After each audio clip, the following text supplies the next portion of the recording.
হিন্দি মুভিতে যেসব সিনারিগুলো দেখতাম এখানে মোটামুটি কম বেশি সেই সব সিনারি দেখতে পারতেছি।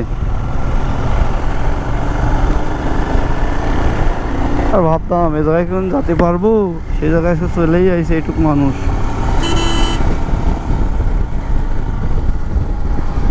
তাও আবার মোটর সাইকেল, এই বাইক নিয়ে ঘুরে বেড়াচ্ছি ইন্ডিয়াতে।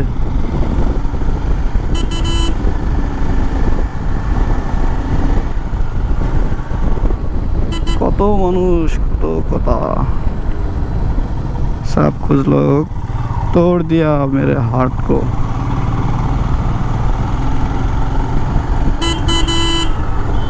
क्या यार ও বাবা, হে আমি তো ভুল হয়ে গেছে আমার। আমি ঢুকাই দিচ্ছিলাম সোজা সোজা ঢুকাই দিচ্ছিলাম। আমি তো দেখছি বারবার তো সিগন্যাল দিচ্ছি, মোড়ে গাড়ি দাঁড়ানো, বাম সাইডে গাড়ি ঢুকছে না, এটা গাড়ি যায় দেখে মোড়ে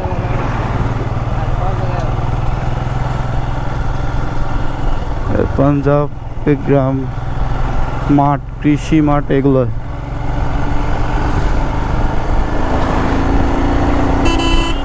আরিফ তো ভালোই কোপ দিচ্ছে। হ্যাঁ বামে যাবে রাস্তা কেন করতেছি তো আমি।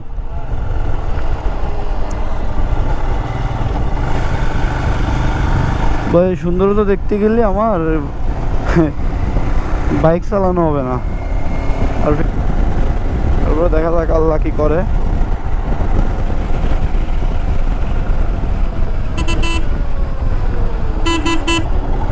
বাবা কি চাপ দে, সে লরি, ট্যাং লরি।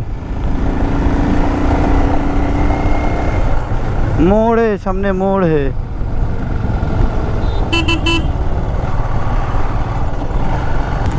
ভাই এখনো পর্যন্ত যে গরম, তাই ইঞ্জিনের হিটে আমার মনে হচ্ছে যে আমার সব কিছু পুড়ে যাচ্ছে, এত গরম পড়তেছে এদিকে। মনে হচ্ছে যে সব কিছু ডাউন দিয়ে রাখি কাপড় চোপড়। কি একটা অবস্থা। ও কর্নারিং বাট নো কর্নার।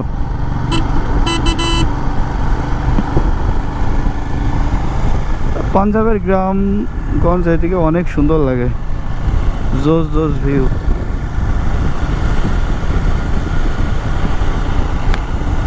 ভাই এইসব দেখার জন্য আইসি ইন্ডিয়ায়, ভাই কি বলেন।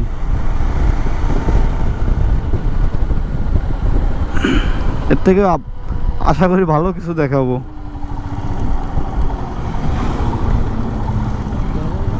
कुछ नहीं ভাই, কিছু নেই, কিছু হয়নি।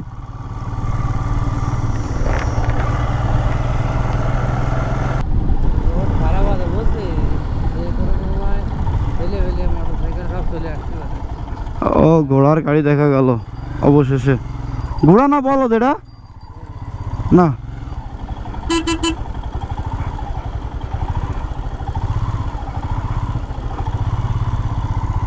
সেই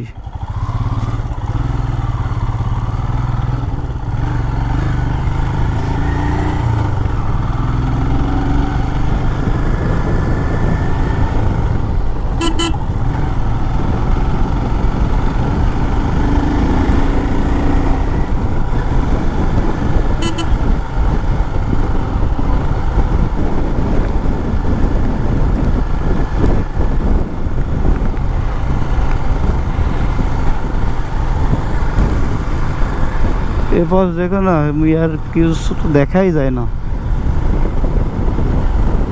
ভাই কে আবার রাগ টাগ করেন না, এই কয়দিন হিন্দি ভাষায় কথা কথি কথি ভুলভাল, যে হিন্দি হয়ে যাচ্ছে সব।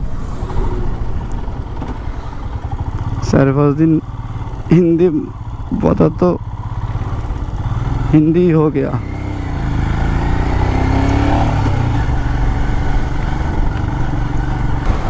ভাই আমি তো ভয় পেয়ে গেছিলাম যে আমার পিছনের ব্রেক হঠাৎ করেই ধরতেছে না। আমি স্লো ড্রাইভ দিচ্ছি, তখন আরিফ আমার সাথে ছিল। তখন হয়েছে কি, এবার দাঁড়ায় দেখি যে সে এত পরিমাণে হিট হয়ে গেছে যে এখানে একটা কাপড় দিলে সে কাপড় গলে যাচ্ছে ব্রেক ডিস্কে।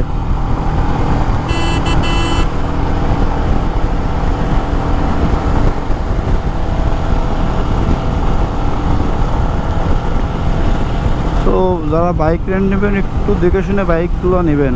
আমি ভাই নিছি, রাতের বেলা যতটুকু করেছি ততটুকুই নিছি, কিন্তু ব্রেকের ভিতরে বকেটে আমার মনে হচ্ছে সমস্যা আছে, পিছনের ব্রেকে।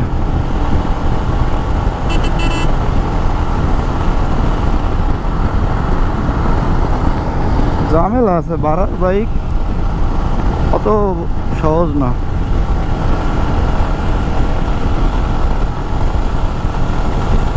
একটা শর্ট ব্রেক নিয়েছিলাম পাশে এক স্থানে দাঁড়িয়ে,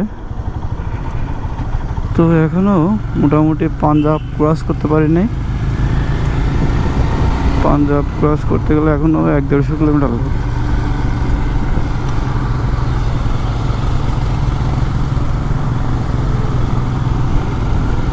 তো খুবই কষ্টসাধ্য ব্যাপার, একদিনে 600 কিলোমিটার বাইক চালানো এই গরমে।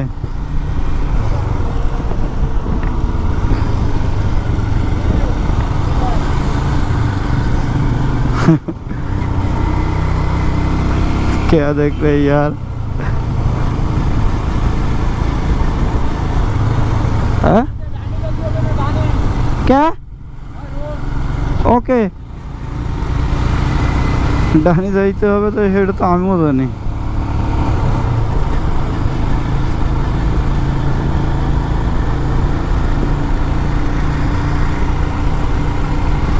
এওয়ালাকে পাঞ্জাবকে মানে পাঞ্জাবে যত দেখতেছি যত গাছ সব আছে ভুট্টার গাছ,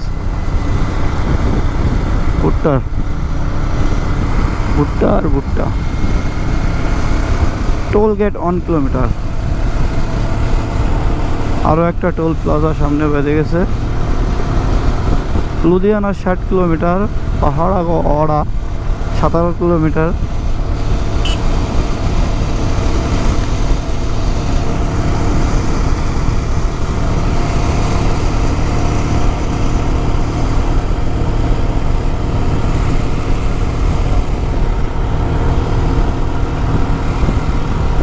আরেকটা টোল ক্রস করবো এখন, সেই টোলটার সামনেই 200 মিটার সামনে, এখানেও টাকা দেওয়া লাগবে না। আহা, এখন যদি আমাদের এক্সপ্রেস এগুলো কতই না সুন্দর হতো, বাইক টোল ফ্রি। যাই হোক, ফ্রি করা লাগবে না, চলতে তো যাচ্ছে, এটাই সব থেকে বড় ব্যাপার। হ্যাঁ জি।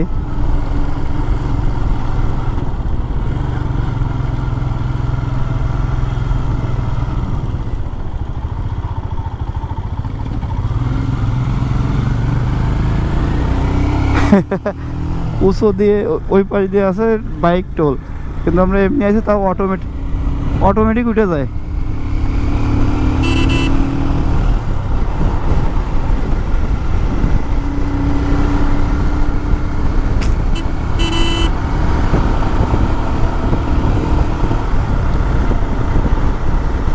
লাদাখে সব থেকে লং টাইমের যে এই জার্নিটা সেটা হচ্ছে ফার্স্টের দিন হয়, সেটা হচ্ছে আপনার দিল্লির টু পাঠানকোট আর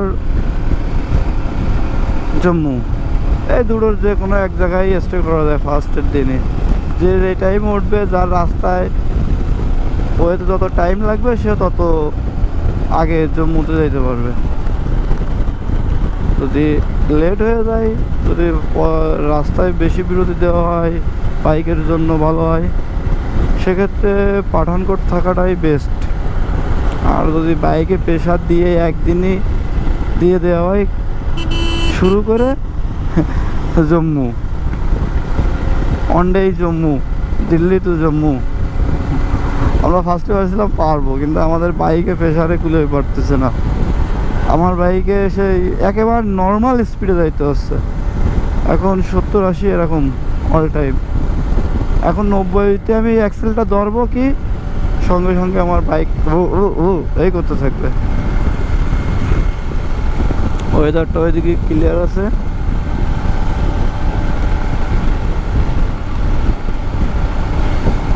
अहोगढ़ा कैसा नाम है?